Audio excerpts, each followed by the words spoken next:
What's going on, everyone? Welcome, Rabid here, and we're checking out the Antminer L7 with Hiveon Firmware. So I tested this out for at least 24 hours on a couple different settings. I did try the 10 gigahash setting, the 9 gigahash setting, as well as the 6 gigahash setting, just to see how our power consumptions are, average hash rates, as well as yields on this. And this all happened after the Litecoin halving, so it's current rates based on profitability. So let's jump into the workstation and see what things are looking like with Hiveon Firmware. If you are in the market for ASIC miners like this Antminer L7 or Kaspa ASICs or anything for that matter, be sure to check out Coin Mining Central. They did send me out this miner to do all these testing for you guys, and I much appreciate it. Link in the description, and code rabidmining will grant 100 euros off your order from anything in the store. Okay, so it has been over 24 hours testing out the Antminer L7 on Hiveon Firmware, setting at the 9 gigahash mark and allegedly 3,100 watts. So let's jump to the wall and see how much power we're actually using. And we can see we are about 3,172 watts on the 9 gigahash mode with the Hiveon ASIC firmware. So we are down from my original test when we just fired it on, so things are looking like we are running quite a bit more efficient. Now let's kind of have a look at our hash rate. And if we come into our litecoinpool.org dashboard, we can see our average 24-hour hash rate. It has been over 24 hours here, was 8.675 gigahash, and the past 24-hour rewards is 0.167 Litecoin. If we go to the current price, kind of pump that into here, it looks like we did make about $14.02. All right, so now that we got some numbers there, let's jump into our overclocking here, and we're going to jump this right back down to as low as it goes, the most efficient setting, the 6 gigahash at 1,960 watts, and see how this does do. So we're going to apply the changes, and now I'm going to have to wait for another 24 hours. It's going to have to do a tuning process, I'm assuming. Again, I'll watch and let you guys know later on, but right now we are at the most efficient setting that we could use, 6 gigahash and just under 2,000 watts. So here we are in 6 gigahash mode, which is supposed to be around 1,940 watts or so.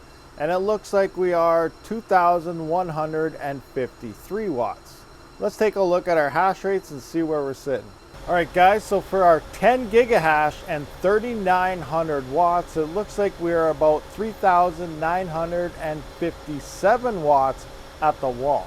All right, guys, so I do apologize. I can't show you exactly how much I had on the pool and stuff for the other settings because I messed up. I'm glad I keep a spreadsheet of everything I do it as I do each test, but when I went to record everything, my voice changer was still on and it messed up. Here's a quick clip so you can kind of get an idea of what I'm talking about. And coming into our dashboard for some average hash rates, it does look like the past 24 hours is about 6 gigahash, so that's on track. So as you can see, that was an epic fail, but at least we still have all our data so we can proceed. So here we can see at 6 gigahash, it was supposed to be about 1,960 watts. We did use about 2,154 watts. You did see all the watt numbers previously at the wall before all this, but here's a quick sum up of everything anyway.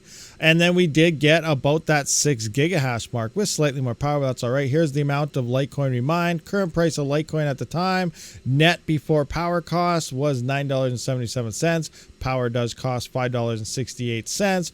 for a profit of $4.09. And then we went into the 10 gigahash, waited for 24 hours. It's supposed to use about 3,900 watts. According to Hive, it did use 3,958 watts, which is 58 watts more, pretty close though, at 9.4 gigahash. So we were, about 513 megahash short of where we should be at 10, but that's quite all right.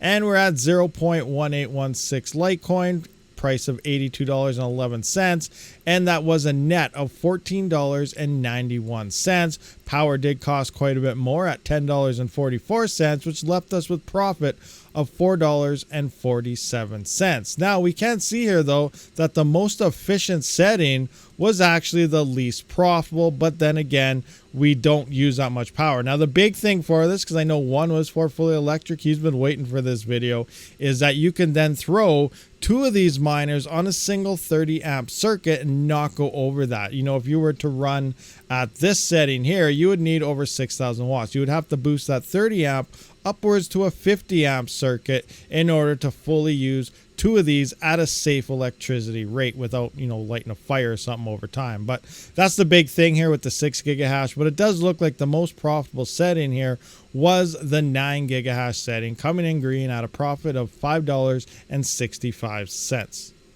All right, guys, so there we have it. That is the Antminer L7 on Hiveon Firmware. So we do get a lot more tweaking. We're not exactly where the numbers say. Maybe a future update or something will enable that, but it is seeming it's a little bit off. With the Antminer L3 Plus, when I did test that on Hiveon, we were getting exactly what it said we should have got. So it's interesting that this isn't quite there, but it is still some nice features to have. We are saving power and we're maintaining decent yields by using Hiveon ASIC firmware. So let me know down in the comment section, are you using Hiveon ASIC firmware on any of your L7s or any of your miners in general?